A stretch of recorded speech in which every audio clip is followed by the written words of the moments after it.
கொடுத்து நான் எரியற மாதிரி பண்ணுங்கன்னு சொல்லி அவளுக்கு சாதகமா எல்லாத்தையும் பண்ணிட்டீங்களோ?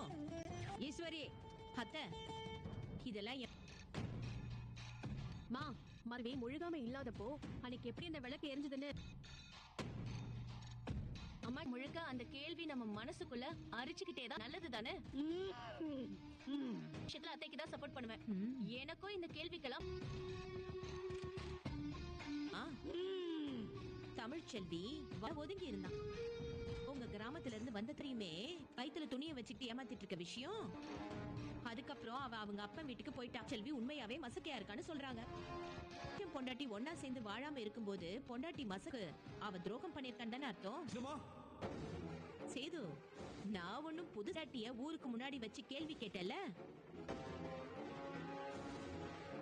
இருக்கேன்னு சொன்னப்ப இந்த புள்ளையோட தகப்பன் யாருன்னு, நான் தகப்பன் கிடையாதுன்னு சொன்னது நீதானே? நான் இல்ல. நானே அப்படி பேசிட்டேன். அன்னைக்கு நான் அப்படி பேசுறதுக்கு இந்த நிமிஷம் நீ ஏதோ கோவத்துல அந்த கேள்வியை கேட்டேன்னு சொன்னாலும் பேசிக்கிட்டு இருக்க. மாமா என்ன மன்னிச்சிருங்க மாமா, எல்லாருக்கும் தெரியும். அப்புறம் எப்படி மாமா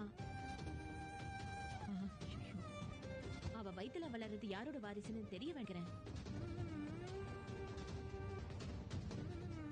அம்மா சாமியாரி அம்மா, அந்த விளக்கு எப்படி எரிஞ்சதுன்னு எங்களுக்கு தெரிஞ்சாகும்.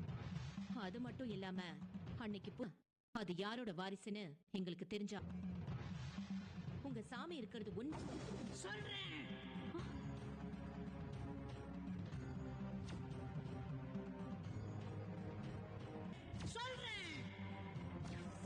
உண்மையெல்லாம் தெரியணுமா? 1000 கேள்விய கேளு. நான் இருக்கனா இல்லையான்னு என்ன இந்த வீட்ல வேற யாராவது கேள்வி கேட்கணுமா? அவ ஏதோ தெரியாதனமா கேட்டுட்டா.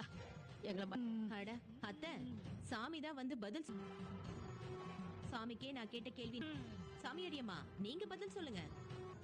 ஏன் கோவில்ல வந்து பூவெடுத்து வச்சு ஏத்துனதும் தீபம் எரிஞ்சதே, அது ஏன் அந்த நிமிஷம்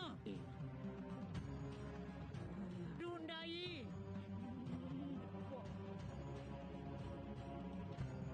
அந்த விளக்கு எரிஞ்சது. 10 மணி நேரம் உங்க வீட்டு வாரிசு உருவானது ஏன் இல்லையான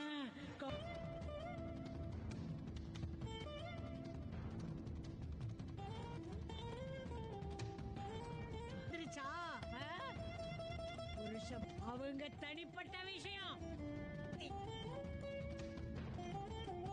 அவ முழுகாம இருந்ததுனாலதான். இன்னும் உனக்கு சந்தேகம் இருந்தா என் கோவில் முன்னாக்கேத்தி அது எரிஞ்சதுனாலதானே பித்தலாட்டம். ஓ வீட்டு வாசல்ல மண்ணை எடுத்து தெரிய வச்சு காட்டவா?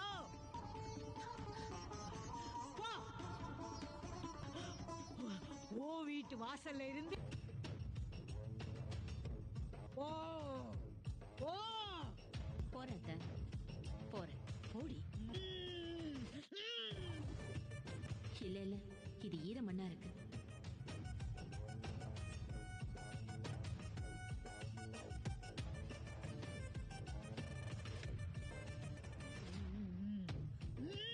இந்த விளக்கை ஏத்து.